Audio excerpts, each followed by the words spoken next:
Hello, എല്ലാ കൂട്ടുകാർക്കും Christmas ആശംസകൾ. ഇന്ന് നിങ്ങൾക്ക് ക്രിസ്മസിന് തയ്യാറാക്കാൻ വേണ്ടി ഞാനൊരു മട്ടൻ ബിരിയാണിയുടെ റെസിപ്പിയാണ് കൊണ്ടുവന്നിരിക്കുന്നത്.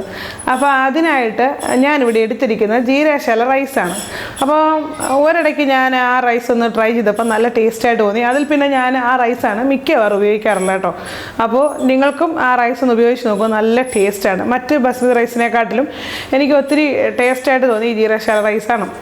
പിന്നെ മറ്റൊരു കാര്യം, ഇതിൽ ഉപയോഗിച്ചിരിക്കുന്ന ഇഞ്ചി, വെളുത്തുള്ളി, ഗ്രീൻ ചില്ലി, ഇത് മൂന്നിൻ്റെയുടെ ചേർന്നുള്ള പേസ്റ്റ് ഞാൻ എടുത്തിരിക്കുന്ന അളവ് ഒരു നല്ലൊരു മീഡിയം കഷ്ണം ഇഞ്ചിയും അതുപോലെ 1.5 കുടം വെളുത്തുള്ളി, ഒരു 6 പച്ചമുളക് എന്നിവ ചേർത്താണ് പേസ്റ്റ് ആക്കിയിരിക്കുന്നത്. അപ്പം നിങ്ങൾക്ക് ഇതേ അളവെടുക്കാം. പച്ചമുളക് ഒരുപാട് എരിവുള്ളതാണെങ്കിൽ ഒരു 5 എണ്ണമൊക്കെ ആക്കി കുറയ്ക്കാം.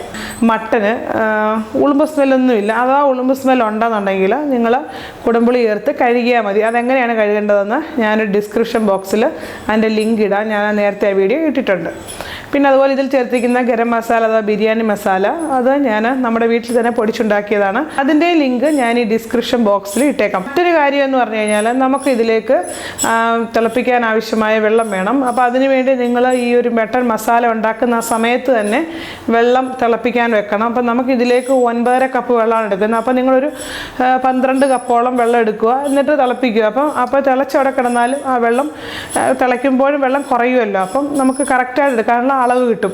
അതുപോലെ സാധാരണയായിട്ട് 9 കപ്പ് വെള്ളമാണ് 6 കപ്പ് അരിയിൽ ചേർക്കുന്നത്.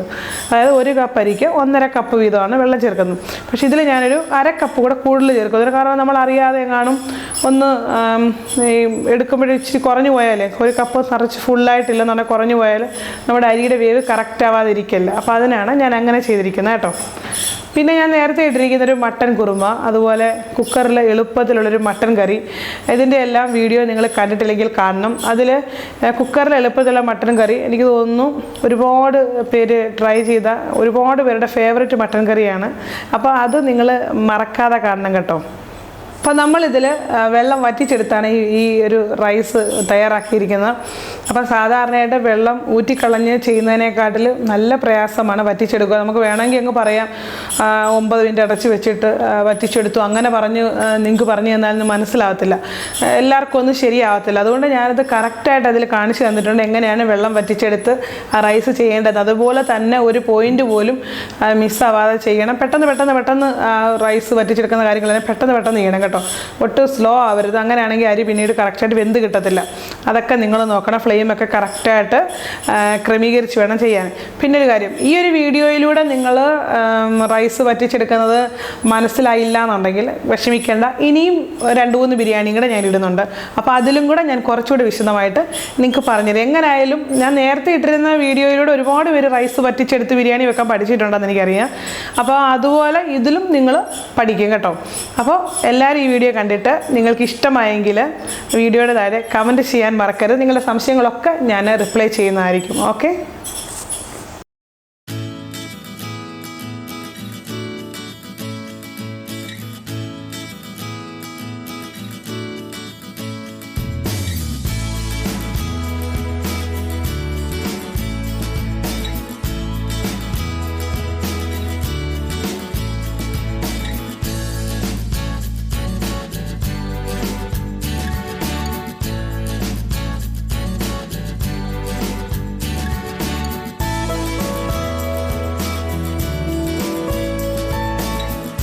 മട്ടൻ ബിരിയാണി ഉണ്ടാക്കാനായിട്ട് ഞാനിവിടെ ആദ്യം സവാള വറുത്തെടുക്കുകയാണ് ചെയ്യുന്നത്. അതിനായിട്ട് ഒരു പാനിൽ കുറച്ച് എണ്ണ ഒഴിച്ചിട്ട്, വെളിച്ചെണ്ണയല്ല സാധാരണ വെജിറ്റബിൾ ഓയിലാണ്, ഒരു 3 മീഡിയം സൈസിലുള്ള സവാള നീളത്തിൽ കട്ടി കുറച്ച് അരിഞ്ഞത് വറുത്തെടുക്കുകയാണ്. ഇത് ഒരുപാട് അങ്ങ് ഗോൾഡൻ ബ്രൗൺ നിറമാകാൻ വേണ്ടി വെയിറ്റ് ചെയ്യേണ്ട. ഏകദേശം ആ ഒരു പരുവാറാകുമ്പോൾ ഇതിലേക്ക് 1 തണ്ട് കറിവേപ്പില, 1-2 തണ്ട് കറിവേപ്പില ചേർത്ത് കൊടുക്കാം. അതും കൂടെ നല്ലതുപോലെ വറുത്ത് കോരി മാറ്റി വെക്കണം. പിന്നെ ഈ സവാള വഴണ്ട് വരുമ്പോൾ മൊത്തത്തിലങ്ങ് ഗോൾഡൻ കളർ ആവാൻ വേണ്ടി വെയിറ്റ് ചെയ്യില്ല. ഇടയ്ക്കൊക്കെ അല്ലാതെ കാണുന്നത് അത് കുഴപ്പമില്ല. നമ്മൾ വറുത്ത് കോരി വെക്കുമ്പോൾ ആ പാത്രത്തിൽ കിടന്നത് നല്ലതുപോലെ കളർ മാറിക്കോളും. ഇത് സെയിം എണ്ണയിൽ തന്നെ കുറച്ച് നട്ട്സ്, കുറച്ച് ഉണക്കമുന്തിരിങ്ങ എന്നിവയുടെ വറുത്തെടുക്കാം. ഇത് നിങ്ങളുടെ ഇഷ്ടം അനുസരിച്ച് ചേർക്കുക കേട്ടോ. അതിൻ്റെ അളവൊക്കെ. മട്ടൻ മസാല ഉണ്ടാക്കാനുള്ള പരിപാടി തുടങ്ങാം. അതിനായിട്ട് ഞാനിവിടെ 1 കിലോ മട്ടനാണ് എടുക്കുന്നത്. കുക്കറിലേക്ക് 1 കിലോ മട്ടൻ നല്ലതുപോലെ കഴുകി ഇട്ട് കൊടുത്തിട്ടുണ്ട്. ഇതിലേക്ക് 1/4 ടീസ്പൂൺ മഞ്ഞൾപ്പൊടി, 1/2 ടേബിൾ സ്പൂൺ കാശ്മീരി മുളക് പൊടി, 1/2 ടേബിൾ സ്പൂൺ കുരുമുളക് പൊടി, 1 ടേബിൾ സ്പൂൺ മല്ലിപ്പൊടി, പാകത്തിന് ഉപ്പ്, അതുപോലെ തന്നെ 1 തണ്ട് കറിവേപ്പില, 1 ടേബിൾ സ്പൂണ് വെജിറ്റബിൾ ഓയിൽ, അതുപോലെ തന്നെ ഞാൻ ജിഞ്ചർ ഗാർലിക് പേസ്റ്റും കൂടെ 1 ടേബിൾ സ്പൂൺ ചേർത്ത് കൊടുത്തിട്ടുണ്ട്. നല്ലതുപോലെ കൈ വെച്ച് മിക്സ് ചെയ്തിട്ട് 5 മിനിറ്റ് വെച്ചതിന് ശേഷം ഇത് കുക്കർ അടച്ചിട്ട് ഒരു 4-5 വിസിൽ അടുപ്പിച്ച് വേവിച്ച് മാറ്റി വെക്കുക. വെള്ളമൊന്നും ഒഴിക്കാതെ വേണം അത് വേവിക്കാൻ കേട്ടോ. ഉരുളി വെച്ച് കൊടുത്തിട്ടുണ്ട്. ഇതിലേക്ക് ആ ഉള്ളി വറുത്ത അതേ എണ്ണ തന്നെ എടുക്കാം. ആ എണ്ണ കുറച്ച് ഒഴിച്ചു കൊടുത്തു. ചൂടായ ശേഷം ഇതിലേക്ക് നമുക്ക് കുറച്ച് ഗരം മസാല ഐറ്റംസ് ചേർത്ത് കൊടുക്കാം. അതായത് കുറച്ച് പെരുംജീരകം, 2 പട്ട, അതുപോലെ തന്നെ 2 ഗ്രാമ്പു, അത്രയൊക്കെ മതി. ഇനി ഇതിലേക്ക് 4 മീഡിയം സൈസുള്ള സവാള നീളത്തിൽ കട്ടി കുറച്ച് അരിഞ്ഞത് ചേർത്ത് കൊടുക്കാം. കുറച്ച് ഓയിലും കൂടെ ഞാൻ സൈഡിലൂടെ ഒഴിച്ചു കൊടുക്കുന്നുണ്ട്. ഇത്രയും സവാള വഴറ്റാൻ കുറച്ച് ഓയിൽ വേണമല്ലോ. അതുപോലെ കുറച്ച് സാൾട്ട് ഇട്ട് കൊടുത്തു, 1 തണ്ട് കറിവേപ്പില ഇട്ട് കൊടുത്തു. എന്നിട്ട് നല്ലതുപോലെ സവാള വഴറ്റിയെടുക്കണം. സവാള നല്ലതുപോലെ വഴണ്ട് കഴിഞ്ഞ് കഴിഞ്ഞാൽ ഇതിലേക്ക് 2 മീഡിയം സൈസിലുള്ള തക്കാളി നീളത്തിൽ അരിഞ്ഞത് ഇട്ട് കൊടുക്കാം. ഇഞ്ചി, വെളുത്തുള്ളി, പച്ചമുളക് എന്നിവ പേസ്റ്റ് ആക്കിയിരിക്കുന്ന 2 ടേബിൾ സ്പൂൺ ചേർത്ത് കൊടുക്കാം. ഇനി ഇതിലേക്ക് നമുക്ക് മസാല ചേർത്ത് കൊടുക്കാം. 1/2 ടേബിൾ സ്പൂൺ മല്ലിപ്പൊടി, 1/4 ടീസ്പൂൺ മഞ്ഞൾപ്പൊടി, 1/2 ടേബിൾ സ്പൂൺ ഗരം മസാല അഥവാ ബിരിയാണി മസാല.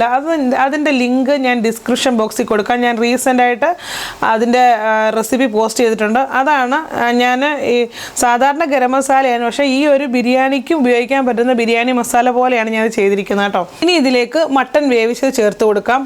അപ്പോൾ മട്ടൺ വേവിച്ചത് ചേർത്ത് കൊടുക്കുമ്പോൾ അതിലേക്ക് കുറച്ച് ഗ്രേവിയും കൂടെ ഒഴിക്കും. ഒരുപാട് വേണ്ട. ആ ഒരു ഗ്രേവി ഇതിൽ വരുമ്പോൾ നല്ല ടേസ്റ്റ് വരും കേട്ടോ. എന്നിട്ട് ഇത് നല്ലതുപോലെ മിക്സ് ചെയ്യണം. ഈ മിക്സ് ചെയ്ത സമയത്ത് തീ നല്ലതുപോലെ കൂട്ടിയിട്ടേക്കണം. എന്നിട്ട് സാൾട്ട്, അതായത് ഉപ്പ് കറക്റ്റ് ആണോ എന്നൊക്കെ നോക്കണം. ഉപ്പ് വേണമെന്നുണ്ടെങ്കിൽ നിങ്ങൾ ചേർത്ത് കൊടുക്കണം. പിന്നെ ഇതിലേക്ക് കുറച്ച് മല്ലിയില, ഏകദേശം ഒരു കൈപ്പിടിയോളം മല്ലിയില അരിഞ്ഞതും കൂടെ ചെറുതായിട്ട് അരിഞ്ഞൂടെ ചേർത്ത് കൊടുക്കുക. എന്നിട്ട് നല്ലതുപോലെ മിക്സ് ചെയ്യുക. ഇതിന് ശേഷം ഞാനിവിടെ ഒരു 15 നട്ട്സ്, അതായത് അണ്ടിപ്പരിപ്പ് എടുത്തിട്ട് അത് മിക്സിയുടെ ജാറിലിട്ട് ഒന്ന് പൊടിച്ചെടുത്തു. എന്നിട്ട് അതിലോട്ട് തന്നെ ഒരു 4 ടേബിൾ സ്പൂൺ തൈരും കൂടെ ചേർത്ത് ആ തൈരും അണ്ടിപ്പരിപ്പും കൂടെ അരച്ച ആ മിക്സ് ഇപ്പം ചേർത്ത് കൊടുക്കുകയാണ്. ഇങ്ങനെ ചേർക്കുമ്പോൾ നമ്മുടെ ഗ്രേവിക്ക് റിച്ച്നെസ് ഉണ്ടാകും. അതുപോലെ തന്നെ നല്ലൊരു ടേസ്റ്റ് ആയിരിക്കും ഈ ഗ്രേവിക്കും നമ്മുടെ ബിരിയാണിക്കും കിട്ടുക. അപ്പോൾ അതിങ്ങനെ തന്നെ ചെയ്യണം. എന്നിട്ട് ഈ സെയിം മിക്സിയുടെ ജാറിലേക്ക് കുറച്ച് വെള്ളം ഒഴിച്ച് അതൊന്ന് കഴുകി ഇതിലേക്ക് ഒഴിക്കുകയാണ്. അപ്പോൾ നമ്മുടെ ഗ്രേവി എല്ലാം കറക്റ്റ് പരുവാകും കേട്ടോ. ഇനി ഇതെല്ലാം നല്ലതുപോലെ മിക്സ് ചെയ്യണം. മിക്സ് ചെയ്തിട്ട് നോക്കണം ഉപ്പൊക്കെ പരുവമാണോന്ന്. ഓൾറെഡി നമ്മുടെ മട്ടനൊക്കെ വെന്തതല്ലേ, അപ്പോൾ ഇത്രയും മതി. നമ്മളിത് ഓഫാക്കി മാറ്റി വെക്കുക. അപ്പോൾ നമ്മുടെ മട്ടൻ മസാല റെഡി ആയിട്ടുണ്ട്. ഇനി നമുക്ക് റൈസ് ഉണ്ടാക്കാനുള്ള കാര്യങ്ങളിലേക്ക് കിടക്കാം. ഞാനിവിടെ എടുത്തിരിക്കുന്നത് ജീരകശാല റൈസാണ്. ഇത് 6 കപ്പ് എടുത്തിട്ടുണ്ട്. ഇത് ഞാൻ കുറച്ച് വെള്ളത്തിലിട്ട് നല്ലതുപോലെ കഴുകിയെടുത്തിട്ടുണ്ട്. അപ്പോൾ 2 പ്രാവശ്യമെങ്കിലും ഒന്ന് കഴുകണം. കഴുകുമ്പോൾ ഒരുപാട് തിരുമ്മി കഴുകരുത്, അരി പൊടിഞ്ഞു പോകും. എന്നിട്ട് ഇത് കഴുകിയതിന് ശേഷം നല്ല വെള്ളത്തിൽ ഒരു 15 മിനിറ്റ് നേരം ഇട്ട് വെച്ചിരിക്കണം. ആ സമയത്താണ് നമ്മൾ ഈ മസാല ഉണ്ടാക്കുന്നത്. അപ്പോൾ അന്നേരം കഴുകി വാരിയൊന്നും വെക്കരുത്. നമ്മൾ മസാല ഉണ്ടായി കഴിഞ്ഞ് റൈസിന് വേണ്ടി നമ്മൾ ബിരിയാണി ചരുവം വെച്ചതിന് ശേഷം നമ്മൾ ഗരം മസാലയൊക്കെ അങ്ങോട്ട് മൂപ്പിക്കുന്ന സമയമാകുമ്പോഴേ അത് കഴുകി വരാം. കാരണം കുറച്ച് മിനിറ്റുകൾ മതി അത് കഴുകി വരുന്ന ആ ഒരു സമയം എന്ന് പറഞ്ഞാൽ, മനസ്സിലായോ? അതിനു മുമ്പ് അത് കഴുകി വാരി എടുക്കരുത്. വെള്ളത്തിൽ തന്നെ കിടക്കണം. എന്നാലേ നമ്മുടെ അരിയൊക്കെ പെർഫെക്റ്റ് ആയിട്ട് വെന്ത് കിട്ടത്തുള്ളൂ. അപ്പം അങ്ങനെ തന്നെ ചെയ്യുക കേട്ടോ. ഒരു ബിരിയാണി ചരുവം വെച്ചിട്ടുണ്ട്. ഇതിലേക്ക് ഒരു 2 ടേബിൾ സ്പൂണ് നെയ്യും 2 ടേബിൾ സ്പൂണ് വെളിച്ചെണ്ണയുമാണ് ചേർക്കുന്നത്. വെളിച്ചെണ്ണ തന്നെ ചേർക്കണം. നല്ലൊരു ടേസ്റ്റ് ആയിരിക്കും ബിരിയാണിക്ക്.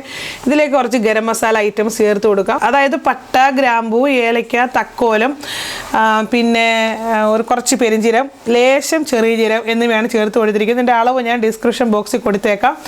ഇതിലേക്ക് ഒരു മീഡിയം സൈസിലുള്ള സവാള നീളത്തിൽ കട്ടി കുറച്ച് അരിഞ്ഞതും 2 പച്ചമുളകും 1 തണ്ട് കറിവേപ്പിലയുടെ ചേർത്ത് കൊടുത്ത് സവാള ഒന്ന് ബ്രൗൺ നിറമാവുന്ന സമയത്ത് നമുക്കിതിലേക്ക് അരി ചേർത്ത് കൊടുക്കാം.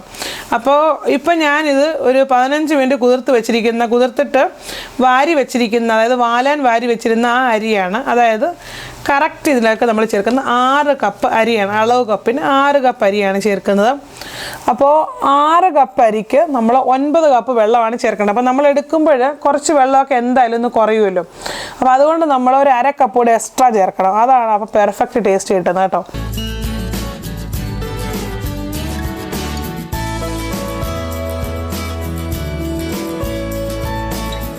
അപ്പോൾ ഇതിലേക്ക് ഞാൻ കുറച്ച് മല്ലിയില, കുറച്ച് പുതിനയില, 1 ടേബിൾ സ്പൂണ് പഞ്ചസാര, 1.5 ടേബിൾ സ്പൂൺ ഉപ്പ് എന്നിവ ചേർത്തിട്ടുണ്ട്.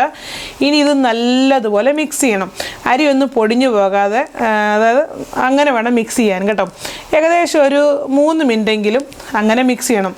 ഇനി ഇതിലേക്ക് നമുക്ക് 9.5 കപ്പ് വെള്ളം ചേർത്ത് കൊടുക്കണം. അപ്പോൾ ഈ വെള്ളമൊക്കെ നമ്മൾ ഈ ബിരിയാണി തുടങ്ങുന്ന സമയത്ത് തന്നെ ഒരു സൈഡിലായിട്ട് തിളയ്ക്കാൻ വെച്ചിരിക്കണം. അപ്പോൾ എന്ത് ചെയ്യണമെന്ന് വെച്ച് കഴിഞ്ഞാൽ കുറച്ച് വെള്ളം കൂടുതൽ വെച്ച് വേണം തിളപ്പിക്കാൻ കേട്ടോ, അല്ലെങ്കിൽ തിളച്ച് കഴിയുമ്പോഴത്തേക്ക് പറ്റത്തില്ലേ. എന്നിട്ട് ഇത് നല്ലതുപോലെ മിക്സ് ചെയ്യണം.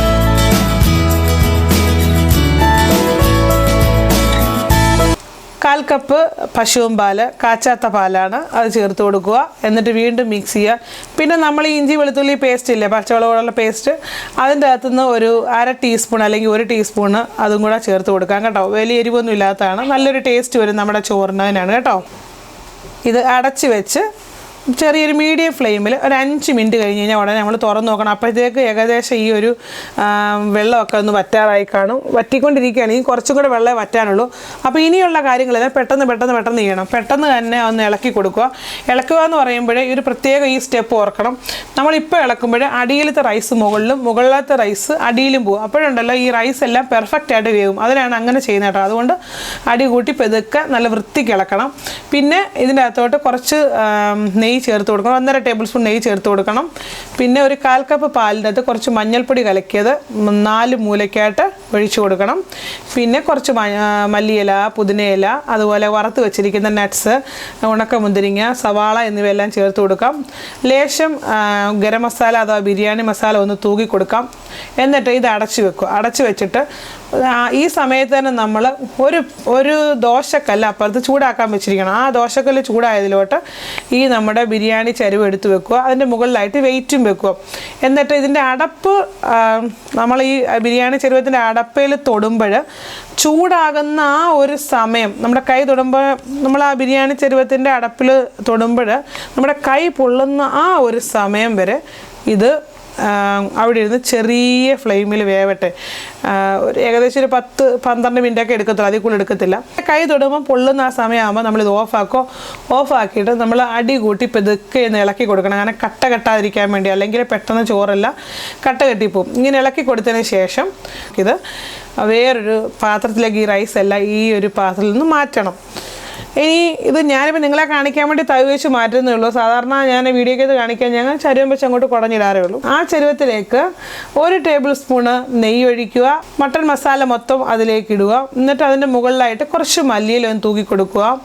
ഇനി അതിൻ്റെ മുകളിലായിട്ട് ഈ റൈസ് മുഴുവൻ ഓരോ തവിയിലായിട്ട് എടുത്ത് വെതറി ചേർക്കുക. വെതറി ചേർക്കണം. അപ്പം കൊട്ടും കട്ട ഇടത്തില്ല, സ്പീഡ് അങ്ങ് ചെയ്തോണം കേട്ടോ. എന്നിട്ട് അതിൻ്റെ മുകളിലായിട്ട് ഈ വറുത്ത് വെച്ചിരിക്കുന്ന സാധനങ്ങളും മല്ലിയിലയും പുതിനയിലയും കുറച്ച് ഗരം മസാല ഒന്നും ഒരുപാട് ഇപ്പം കൂടണ്ട, നമ്മൾ ആദ്യമൊക്കെ ചേർത്തല്ലേ. എന്നിട്ട് കുറച്ച് നെയ്യും കൂടെ ഒരു 1.5 ടീസ്പൂൺ നെയ്യ് മതി ചേർത്തിട്ട് നമുക്കിതിന് അടച്ചു വെക്കാം. അപ്പോൾ അടച്ചു വെക്കുമ്പോൾ ഈ സമയത്ത് നമുക്ക് മൈദ വെച്ച് ഒട്ടിച്ച് ദം ചെയ്യാം കേട്ടോ. അപ്പം എനിക്ക് സമയമില്ലാത്തതുകൊണ്ട് മാത്രം വെയിറ്റ് വെച്ചതാണ്. ഇതിൻ്റെ മുകളിലായിട്ട് വെയിറ്റും വെക്കുക. എന്നിട്ട് ഇതിൻ്റെ അടപ്പ് നമ്മൾ ഈ ബിരിയാണി ചരുവത്തിൻ്റെ അടപ്പയിൽ തൊടുമ്പോൾ ചൂടാകുന്ന ആ ഒരു സമയം, നമ്മുടെ കൈ തൊടുമ്പോൾ നമ്മുടെ കൈ പൊള്ളുന്ന ആ ഒരു സമയം വരെ ഇത് അവിടെ ഇരുന്ന് ചെറിയ ഫ്ലെയിമിൽ വേവട്ടെ. ഏകദേശം ഒരു 10-12 മിനിറ്റ്. കൈ തൊടുമ്പോൾ പൊള്ളുന്ന ആ സമയമാകുമ്പോൾ നമ്മളിത് ഓഫാക്കും. എന്നിട്ട് ഞാനിപ്പോൾ നിങ്ങളെ കാണിക്കാൻ വേണ്ടിയാണ് ഇത് കറക്റ്റ് ഒരു 10-15 മിനിറ്റ് തുറന്നേ ഉള്ളൂ. യഥാർത്ഥം നിങ്ങൾ സെർവ് ചെയ്യുന്നതിന് മുന്നേ തുറന്നാൽ മതി കേട്ടോ. അവിടെ ഇരുന്നോട്ട് ചൂടോടെ അവിടെ ഇരുന്നോട്ട്. അത് ബിരിയാണി സെർവ് ചെയ്യുന്നതിന് മുമ്പ് തുറക്കുന്നതാണ് ഏറ്റവും നല്ലത്. ഇത്രയേ ഉള്ളൂ, നമ്മുടെ ബിരിയാണി റെഡിയാണ്. ഇത് 2 ലെയർ അടിക്കുന്നവരുണ്ട്, 3 ലെയർ അടിക്കുന്നവരുണ്ട്. ഞാൻ ഒറ്റ ലെയറേ ചെയ്യാറുള്ളൂ. ഇതാണ് എളുപ്പം. ഇതാണ് എങ്ങനെ ചെയ്താലും നല്ല ടേസ്റ്റാണ്, നല്ല മണവുമാണ്. ഇപ്പോൾ ഈ വെയിറ്റ് വെക്കുന്നതിലും ഏറ്റവും കൂടുതൽ ടേസ്റ്റ് മൈദ ഒട്ടിച്ച് വെക്കുന്നതാണ്. ഞാൻ വേറൊരു ബിരിയാണി അങ്ങനെ ചെയ്തിട്ടുണ്ട്, അത് നിങ്ങളെ കാണിച്ചു തരാം. അപ്പോൾ നിങ്ങൾ ഈ വീഡിയോ കണ്ടിട്ട് നിങ്ങൾ ഈ മട്ടൺ ബിരിയാണി ക്രിസ്മസിന് തയ്യാറാക്കണം. നല്ല സൂപ്പർ ടേസ്റ്റാണ്. നിങ്ങൾക്ക് ഇഷ്ടമായെങ്കിൽ വീഡിയോയുടെ താഴെ കമൻറ്റ് ചെയ്യാൻ മറക്കരുത്.